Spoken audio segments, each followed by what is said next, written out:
पढ़ाई के दौरान हम पढ़ाई के दबाव से कैसे बचे। हम एक डॉक्टर से मिले कुछ शारीरिक समस्याओं की वजह से, तो उन्होंने स्ट्रेस को ही मूल कारण बताया।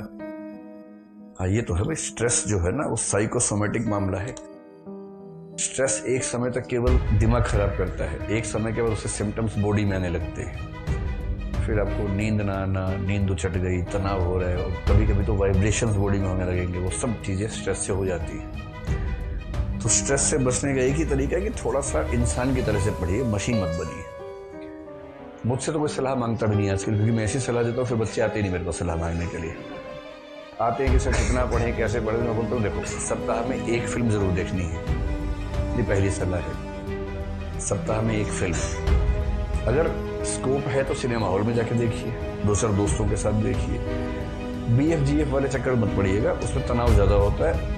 और गए थे फिल्म देखने, सिर फुड़वा के लौटे हैं वापस, तो वो सब दो चार अच्छे दोस्त जाए वो ज़्यादा ठीक रहता है, हंसी मजाक खूब होता है ना। बाहर ना जा पाए कोई बात नहीं, पेन ड्राइव में भरवा के ले आइए फिल्म, और किसी एक के लैपटॉप पे देख लीजिए सब बैठ के। वो सब थोड़ा होना चाहिए। दिन में कम से कम 1 घंटा बिचिंग कीजिए, बिचिंग, शुद्ध बिचिंग, उसमें कोई मिलावट नहीं होनी चाहिए। बिचिंग समझते हैं? बिचिंग का मतलब क्या? गप पे लड़ाना, एकदम शुद्ध गप। उसमें ये नहीं कि अंतर्राष्ट्रीय संबंधों में बातचीत करेंगे, वो सब नहीं।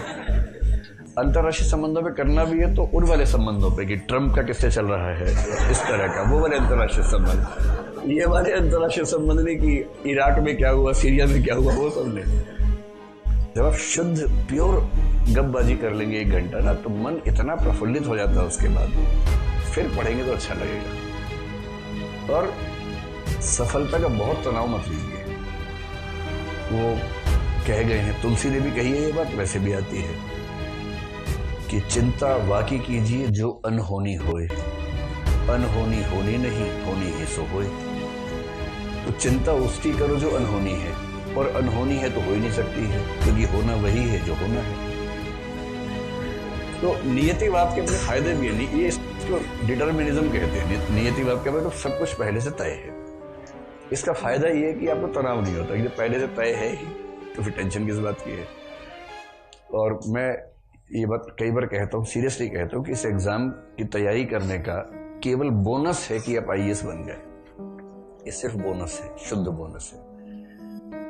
इस एग्जाम की तैयारी करने के बाद आप जीवन में जहां भी जाएंगे, आप अभी जहां हैं उससे बहुत आगे प्लेस्ड होंगे, किसी भी फील्ड में चले जाइए।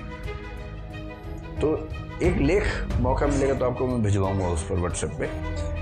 एक व्यक्ति ने पिछले साल एक लेख लिखा, 2 साल पहले की बात है, उसका सिलेक्शन नहीं हो पाया, तो कुछ लोगों ने उसका मजाक बनाया, तो उसने जवाब में एक लेख लिखा, कोरा पे है। कोरा अगर आप फॉलो करते होंगे ना, कोरा पे है वो लेख। और उसका भाव यही है कि इस एग्जाम की तैयारी की, IAS नहीं हुआ कोई बात नहीं, लेकिन उससे इतना कुछ हो गया कि मैं अपना जीवन ठीक तरीके से निकाल ही लूंगा।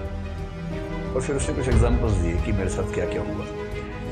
अब क्योंकि मैं एक ऐसे व्यवसाय में हूँ कि अगर मैं आपसे ये कहूँगा कि नहीं होगा तो भी जीवन अच्छा होगा, इसकी ये व्याख्या आप कर सकते हैं कि ये अपनी दुकान चलाने के लिए ऐसा बोल रहा है। अब वो व्याख्या करते रहिए, उससे मुझे फर्क पड़ता नहीं है। लेकिन अगर उस पक्ष को आप थोड़ा साइड में करके समझने की क्षमता रखते हो तो इस बात को मान लीजिए, इस एग्जाम की तैयारी अपने आप में इतनी बड़ी उपलब्धि है जो अभी समझ में नहीं आएगा, बाद में आएगा। तो चिंता मत कीजिए, मस्त होकर तैयारी कीजिए। IAS है, PCS है, बहुत सारे एग्जाम्स हैं, जुट के काम करेंगे तो कुछ ना कुछ हो ही जाएगा बढ़िया, और शानदार जिंदगी होगी।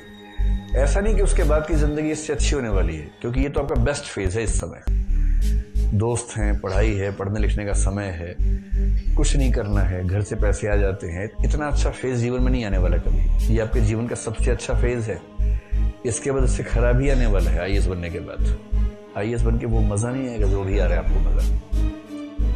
नहीं, ठीक है, बुढ़ापे तक कौन बच्चा रह सकता है? उम्र बढ़ेगी तो जिम्मेदारी आएंगी। तो सहज रहिए, मेरी बात तो समझे। 1 घंटा रोज क्या करना है? गप्पे मारनी है, सीरियस टाइप की नहीं, मिस्टीरियस टाइप की।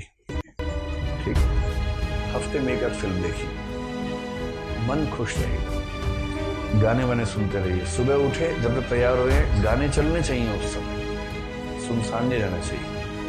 मतलब मेरे ऊपर तो ऐसा स्ट्रेस नहीं है, मैं आज तक उस जीवन शैली में रहता हूँ। सुबह उठते ही मेरा पहला काम क्या होता है? म्यूजिक।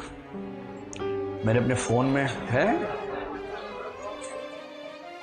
प्लेलिस्ट है बहुत सारी, मैंने फोन में बना रखी है, गाना.com पे, saavn.com पे बना रखी है अपनी प्लेलिस्ट।